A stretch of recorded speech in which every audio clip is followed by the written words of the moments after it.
How's it going, everyone? Equinox Phoenix here, and today we're gonna talk about Batwoman Season 3, Episode 9, titled Meet Your Maker.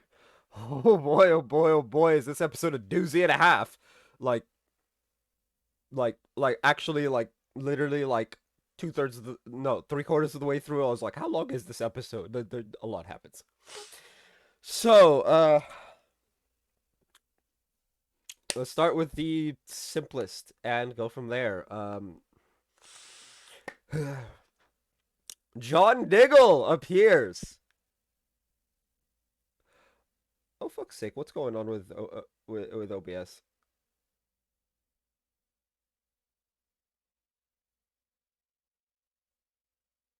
Anyway, uh, John Diggle appears. And lo and behold, he's talking to Jada Jet. We find out that John, as well as Jada and her husband, were all friends. Um,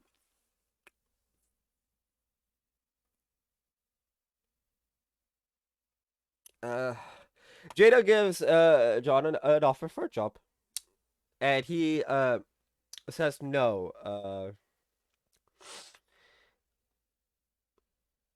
For good. Yeah, I have no idea what's up with OBS. I have Task Manager open and the frame rate dropped. Nope, 13%, 30%, and 20%. I don't know what's up with the frame rate. I probably just need to restart my computer, honestly. Um. Anyway, Diggle offers to at least help her without the job. Because and he mentions Renee Montoya. Yeah, I don't like Renee, as we very well know. Renee's a traitor in more ways than one.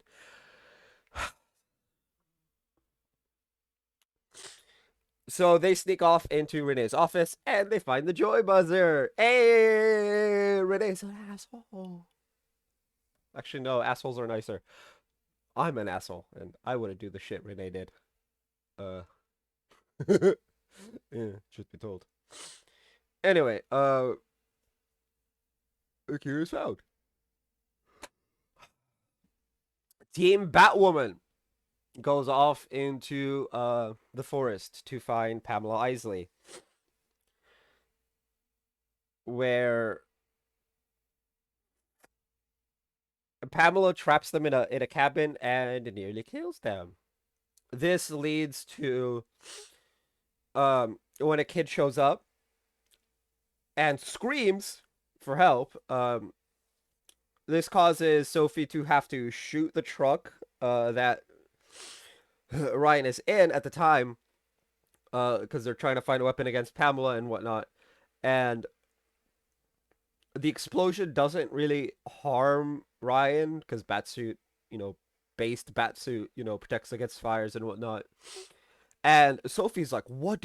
This entire episode between Sophie and Ryan, there are Sophie's trying to get Ryan to say what she wants out of Ryan. But the argument just gets to the point where like Ryan's just like, I'm tired. I want to go home. I want to sleep. Like Ryan's just done with everything right now, right? It's too much is going on for Ryan, and so she's just like, I'm done. I'm done with this shit. And honestly, mood. Um, Sophie shuts Ryan up by kissing her. Oh, ho, ho, ho! We got a glimpse of that in Armageddon. Although that was a different timeline. Looks like at least that part of Armageddon was untouched by Eobard, possibly.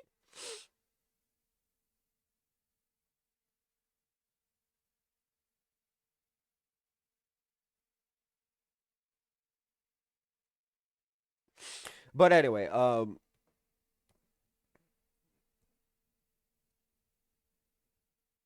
yeah, they go home and Luke, having come to terms with uh a lot of things over the course of the episode, tells his father was talking at his father's grave, right? You know, when you talk to your parents at their grave and whatnot, like some people do that. I likely won't, uh, for a variety of reasons that will not be mentioned. We've said them enough times on this channel. Um, but Luke just says, "I don't care what anyone thinks anymore. I'm doing this." And Diggle comes up and is like, "Your father would be proud." And Luke gives Diggle the box that contains that green glowing object that we saw a few seasons back in, I think it's Arrow. But Diggle's had that object, and Luke says, "I don't think science is gonna open it. I think it's gonna be something else." Oh, ho, ho, ho. Anyway, now Pamela Isley. Oh, this one's a doozy. As we know, Pamela has been hard at work killing people in a forest. But while this is happening, she has killed two people for killing fish, for destroying the ecosystem, the delicate ecosystem of a lake. It's catch and release. They've been outright killing them and putting them in coolers. So she kills them. Uh, Good on Pamela. Bunch of criminals deserving of death. You don't destroy nature. Just to be fair, I've done my fair share of destroying nature by accident, but like, don't be fucking with endangered species like that. Anyway, like it's literally there was a giant sign that says catch and release only, and their cooler was right underneath that sign. Like they kind of deserved it, right? Anyway, Renee's being Renee, and Pamela's been calling out to Mary.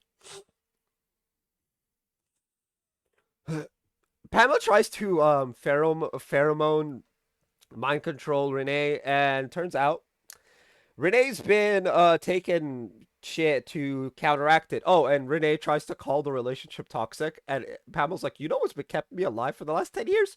My love for you." And I'm like, "Yeah, Pamela's definitely like not in the wrong when it comes to this. If anything is, if any part of this relationship is toxic, it's Renee. It is 100 million billion% Renee. Renee is literally the worst human being in this show right now. Um, but yeah, anyway, Mary and Alice, the final part of the episode, the final storyline of the episode, they all converge together. We saw it, right? The Jada line and Luke converge together, as it were. You know, we got that part. Now we've got the last two portions coming together, as it were. Anyway, we know that they get called on. Anyway, um, Alice reads in the newspaper that Pamela Isley is back, and she's like, "Oh, that's not good." She doesn't necessarily decide to hide it from Mary because Mary's like, well, "Let's go to Santorini, and we're just gonna have bikinis and all of this." And she's outside of Gotham, and Alice is like, "Yeah, let's go." Right, sisterly bonding, as it were, and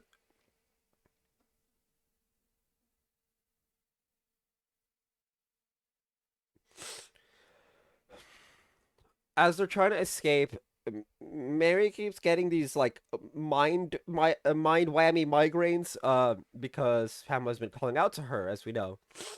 And it comes to the point where Mary's like, "No, we need to go to her, like please." And Alice is like, "You know what's probably causing this? The fact that there's two of a kind. Remember Beth Kane? Sweet innocent Beth Kane. If y'all remember, from season two. Was it season two? No, season one. Yeah, this was season one. Holy, this was a long time ago, right after Crisis. The nonsense that came out of the Batwoman's writers about how you could have two of a kind on one Earth, and I'm like, really? Because there was two Barry Allens at one point. There were two Hunter Zolomons for an entire fucking year. Like, what do you mean we can't have two of a kind? There was literally 200. There's like a million Harrison Wells at one point. I mean, they were all in the same body, but still. That was literal. But yeah, so Alice brings up sweet innocent Beth Kane from Earth unknown designation number. Uh oh wait, she's dead. Fuck the writers for that one. But hey, anyway, Mary still insists on wanting to meet Pamela because Pamela is responsible for Mary having her awakening of sorts, and so Alice gives in. Let's go meet your maker is the line she uses, and she gives Mary the keys. As they're approaching, Mary decides to whammy Alice after a little nice sisterly bonding. They're like, "Why does this work?" It's because,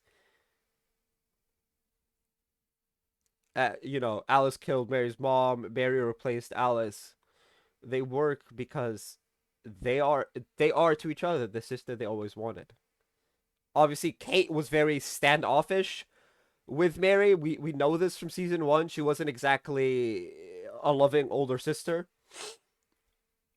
I mean, Alice has been more of a loving older sister than Kate ever was in this several in the last like several weeks. If that, Alice has been a better older sister to Mary than Kate has in the entire time that that they've been step siblings, which is just like, oh boy. And of course, Alice was abandoned by Kate and her dad because they didn't try hard enough. They literally were right there too. So,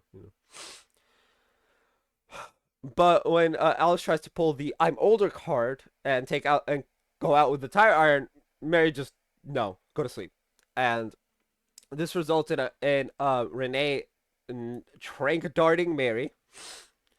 And when Mary wakes up, she in a moment of like a freak out, she poison ivy's some dude in front of his kid, hence the kid showing up to Batwoman as I mentioned earlier. Uh, and this does result in the dude's death, which Alice finds out when she wakes up. Now, as for the this is a toxic relationship scene, right after that, Mary and Pamela meet. And when they come together, this like glowing green energy surrounds them both, and it restores Pamela. It restores Pamela overly without harming Mary at all from what I saw. Anyway, which is great. And that is the episode. The episode ends there. Oh boy, apparently the next episode is titled Toxic. That's great.